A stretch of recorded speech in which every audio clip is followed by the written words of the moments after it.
प्रभु यीशु मसीह के नाम से आप सभी को मेरा जय मसीह की। मेरे प्रियो, क्या आपको पता है सृष्टि पर पहला मनुष्य कौन था और वो कहाँ से आया? मेरे प्रियो, हमने कई बार सुना है कि मनुष्य बंदर से आए हैं। अगर मनुष्य बंदर से ही आए हैं तो मनुष्य में तो बंदर की तरह पूंछ होना चाहिए था। पर ऐसा है क्यों नहीं? ये सोचने वाली बात है मेरे प्रियो। जो लोग सच्चाई को नहीं जानते उन लोगों का कहना ये है कि हम तो मनुष्य हैं और हम बंदर से आए हैं। मैं आपको बता दूं, ये सिर्फ एक मनगढ़ंत कहानी है। इस बात में बिल्कुल भी सच्चाई नहीं दिखता। लेकिन मैं आपको बता दूं, सच में सृष्टि का उत्पन्न कैसे हुआ और पृथ्वी पर पहला मनुष्य कौन था। हम बाइबल के माध्यम से जानेंगे कि पृथ्वी की सृष्टि कैसे हुआ और पृथ्वी में पहला मनुष्य कौन था। मेरे प्रियो, वीडियो अंत तक जरूर देखें और इस वीडियो के आगे जाने से पहले हमारे वीडियो को लाइक करें, कमेंट करें और हमारे चैनल को भी सब्सक्राइब करें और इस वीडियो को अपने मित्रों के साथ शेयर करें। उस समय पृथ्वी में गहरा अंधियारा था और पृथ्वी सुनसान और बेडौल पड़ी हुई थी। तब परमेश्वर ने पृथ्वी की सृष्टि की। तो परमेश्वर ने कहा, उजियाला हो, तो उजियाला हो गया। परमेश्वर ने रात और दिन को अलग अलग कर उजियाला और अंधियारे को बनाए।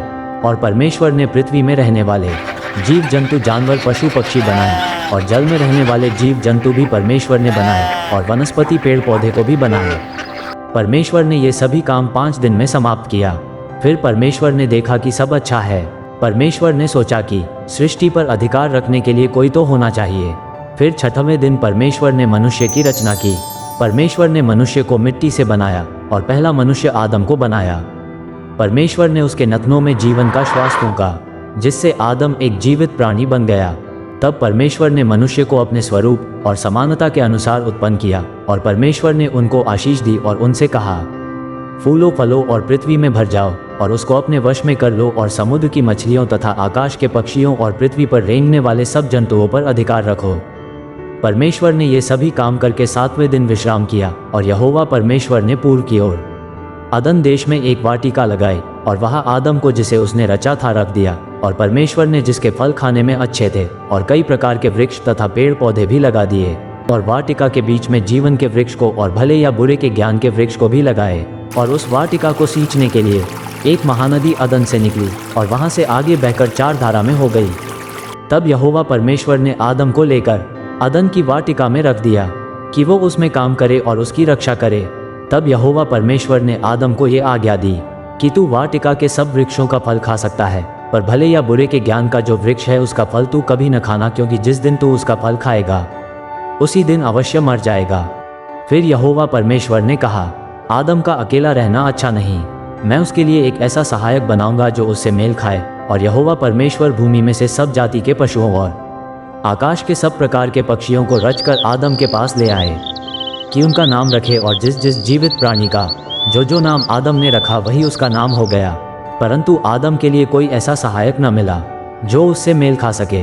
तब यहोवा परमेश्वर ने आदम को भारी नींद में डाल दिया और जब वो सो गया तब उसने उसकी एक पसली निकाल ली और यहोवा परमेश्वर ने उस पसली को जो उसने आदम में से निकाली थी स्त्री बना दिया और उसको आदम के पास ले आया। और आदम ने कहा, अब यह मेरी हड्डियों में की हड्डी और मेरे मांस में का मांस है, इसका नाम हव्वा है। फिर परमेश्वर ने दोनों को आज्ञा दी कि एक तन बने रहेंगे। यहोवा परमेश्वर ने जितने बनेले पशु बनाए थे उन सब में सर्प धूर्त था। और उसने स्त्री से कहा, क्या सच है कि परमेश्वर ने कहा कि तुम इस वाटिका के किसी वृक्ष का फल न खाना? हव्वा ने सर्प से कहा, इस वाटिका के वृक्षों के फल हम खा सकते हैं, पर जो वृक्ष वाटिका के बीच में है उसके फल के विषय में परमेश्वर ने कहा है कि न तो तुम उसको खाना और न उसको छूना, नहीं तो मर जाओगे। सर्प ने हव्वा से कहा, हव्वा तुम नहीं मरोगी, वरन परमेश्वर जानता है कि जिस दिन तुम उसका फल खाओगे उसी दिन तुम्हारी आंखें खुल जाएंगी और तुम भले बुरे का ज्ञान पाकर परमेश्वर के तुल्य हो जाओगे। तब जब हव्वा ने देखा कि उस वृक्ष का फल खाने में अच्छा और देखने में मनभाव और बुद्धि देने के लिए चाहने योग्य भी है, तब उसने उसमें से तोड़कर खाया और आदम को भी दिया और उसने भी खाया। तब उन दोनों की आंखें खुल गई और उनको मालूम हुआ कि वे नंगे हैं। मेरे प्रियो, आप देख सकते हैं किस तरह सर्प ने हव्वा को भरमाया और हव्वा ने भी उस फल को खाया और आदम को भी खिलाया। मेरे प्रियो, हमको भी शैतान कई सारी चीज़ों में भरमाता है। हमको समझने की आवश्यकता है कि कौन सी आवाज़ परमेश्वर की ओर से आ रही हो और कौन सी आवाज़ शैतान की ओर से आ रही हो। मेरे प्रियो, हव्वा फल का सुंदरता देखकर भटक गई और उसने आदम को भी भटका दिया। वैसे ही शैतान हमको सुंदरता दिखाकर भटकाता है। हम इस वीडियो में आगे देखेंगे कि परमेश्वर ने आदम और हव्वा को आज्ञा न मानने की कौन सी सजा दी। तब यहोवा परमेश्वर जो दिन के ठंडे समय वाटिका में फिरता था उसका शब्द उनको सुनाई दिया। तब आदम और उसकी पत्नी वाटिका के वृक्षों के बीच यहोवा परमेश्वर से छिप गए। तब यहोवा परमेश्वर ने पुकारकर आदम से पूछा, तू कहाँ है? उसने कहा, मैं शब्द सुनकर डर गया क्योंकि मैं नंगा हूँ इसलिए छिप गया। उसने कहा, किसने तुझे बताया कि तू नंगा है? जिस वृक्ष का फल खाने को मैंने तुझे मना किया था, क्या तूने उसका फल खाया है?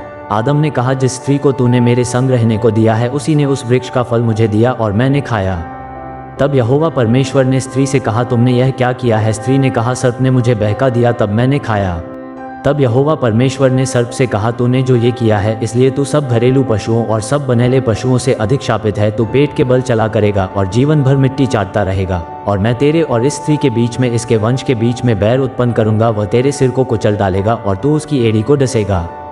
फिर स्त्री से उसने कहा, मैं तेरी पीड़ा और तेरे गर्भवती होने के दुख को बहुत बढ़ाऊंगा। तू पीड़ित होकर बालक उत्पन्न करेगी और तेरी लालसा तेरे पति की ओर होगी और वह तुझ पर प्रभुता करेगा।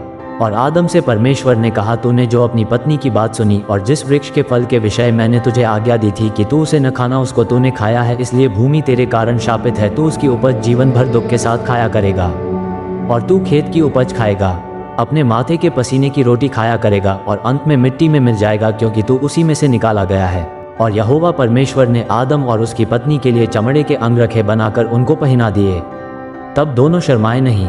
फिर यहोवा परमेश्वर ने कहा, मनुष्य भले बुरे का ज्ञान पाकर हम में से एक के समान हो गया है, इसलिए अब ऐसा न हो कि वह हाथ बढ़ाकर जीवन के वृक्ष का फल भी तोड़ के खा ले और सदा जीवित रहे। तब यहोवा परमेश्वर ने उसको अदन की वाटिका में से निकाल दिया कि वह उस भूमि पर खेती करे जिसमें से वह बनाया गया था। और जीवन के वृक्ष के मार्ग का पहरा देने के लिए अदन की वाटिका के पूर्व की चारों ओर घूमने वाले ज्वालामय तलवार को भी नियुक्त कर दिया। तब यहोवा परमेश्वर ने आदम और हव्वा को आशीष दिए और कहा, फूलों फलों और पृथ्वी में भर जाओ। मेरे प्रियो, आदम और हव्वा के पाप के बाद परमेश्वर दोनों से अलग हो गए। हमें भी परखना है कि हम पवित्र जीवन जी रहे हैं कि नहीं। अगर नहीं जी रहे हैं तो हमें पवित्र जीवन जीने की आवश्यकता है। अगर हमसे पाप हो भी जाता है तो परमेश्वर के समीप घुटना टेक कर परमेश्वर से माफ़ी मांगे, ताकि परमेश्वर हमारे पापों गुनाहों को क्षमा करें। इस वीडियो से परमेश्वर आप सभी को आशीष दे। ऐसे ही वीडियो देखने के लिए हमारे चैनल को सब्सक्राइब करें। आप सभी को मेरा जय मसीह की।